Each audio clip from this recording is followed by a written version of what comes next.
Neutralisé politiquement pendant près de 2 ans, Richard Muige a finalement rendu sa démission du poste de gouverneur du Lualaba, le 10 janvier 2023. Théoriquement, sa démission met fin à la longue période de gestion intérimaire par Fifi Mazuka et ouvre la voie à la province pour retrouver la légitimité. Celui qui était livré à la Cour de cassation en novembre dernier par l'Assemblée provinciale pour des poursuites judiciaires sur fond des accusations de détournement de fonds alloués aux projets agricoles pour la saison 2018-2020 n'est pas, encore, inquiété. Hasard du calendrier, des anciens proches du président de la République autrefois accusés de maintenir un statu quo là-bas ont été débarqués et ou rétrogradés dans la hiérarchie de son cabinet. La balle est donc dans le camp de la CENI, qui est appelé à publier le calendrier de l'élection de cette province. Au Maniema, en dépit de la suspension de l'élection du gouverneur convoquée par la CENI par le Conseil d'État après l'annulation du scrutin organisé l'année dernière, l'heure est à la préparation d'une nouvelle élection.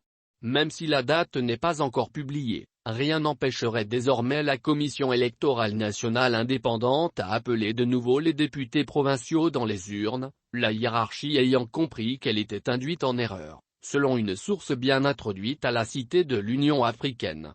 Au Sud Kivu en revanche, une concertation est prévue entre l'AFDC de Bahatiluko Ebo et l'onde Vital Kamer, pour la composition d'un ticket commun de l'Union sacrée pour la succession du gouverneur Théo Nwabidje. Ce dernier a, pour rappel, été destitué de ses fonctions pour la énième fois le 24 novembre dernier.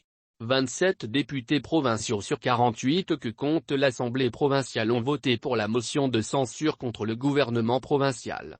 Sauvé momentanément par des manœuvres politiques effectuées à la présidence de la République et au ministère de l'Intérieur, il a perdu ses parapluies lors de la dernière mise en place au cabinet du chef de l'État. Et, ce ne sont pas les informations faisant état de l'envoi imminent d'une mission de contrôle de l'Inspection générale des finances, IGF, au Sud Kivu qui sont de nature à rassurer les pro-Nwabidje. On le voit bien, la mise à l'écart de certains proches collaborateurs de Félix Tshisekedi aura débloqué la machine pour le retour de la légitimité dans les provinces du Maniema, Lualaba et du Sud Kivu.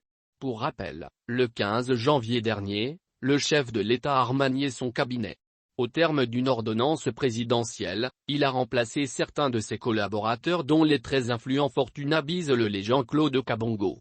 À la CENI de jouer sa partition en publiant le calendrier des élections de gouverneurs et vice-gouverneurs dans ces provinces problématiques.